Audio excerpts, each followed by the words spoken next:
Hi everyone, welcome to WION Live broadcast from New York City. I'm your host, Susan Tehrani. We're going to take a look at some of the stories making headlines around the world before we go straight into our first story.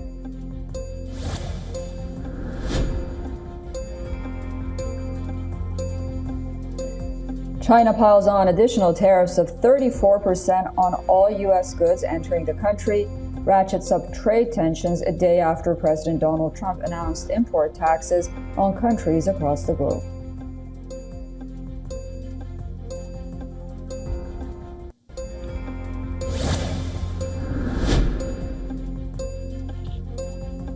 U.S. Secretary of State Marco Rubio says that President Donald Trump is not going to fall into the trap of endless negotiations with Russia over Ukraine.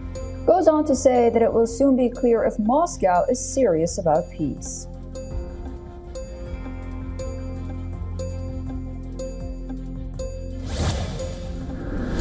I think it's better if we have direct talks. I think it goes faster and you understand the other side a lot better than if you go through intermediaries.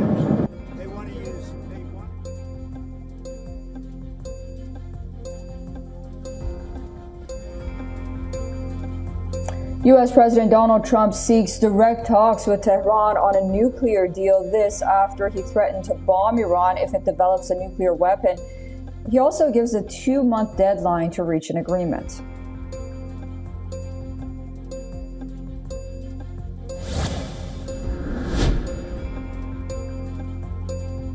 Israeli defense forces say that they have expanded ground operations in the northern Gaza Strip, with troops pushing into Gaza City's eastern neighborhood, killing top Hamas officials in Lebanon.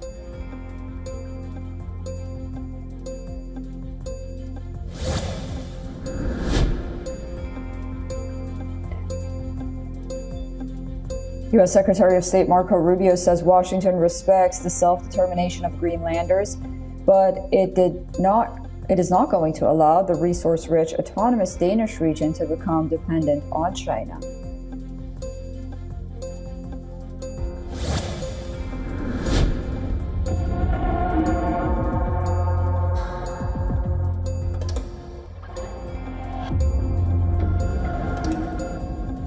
India and Russia wrap up 3-day joint naval drills in Bay of Bengal.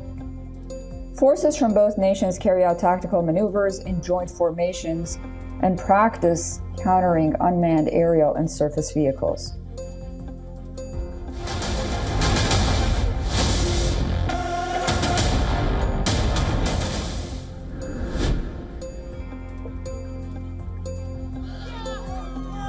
South Korea's Yoon Suk-yeol, its ousted president, apologizes after the country's court upholds his impeachment over botched martial law declaration.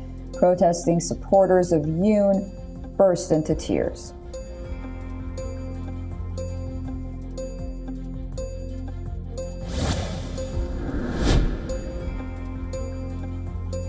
The UK's charity watchdog opens a probe into Centabale, the African organization co-founded by Prince Harry.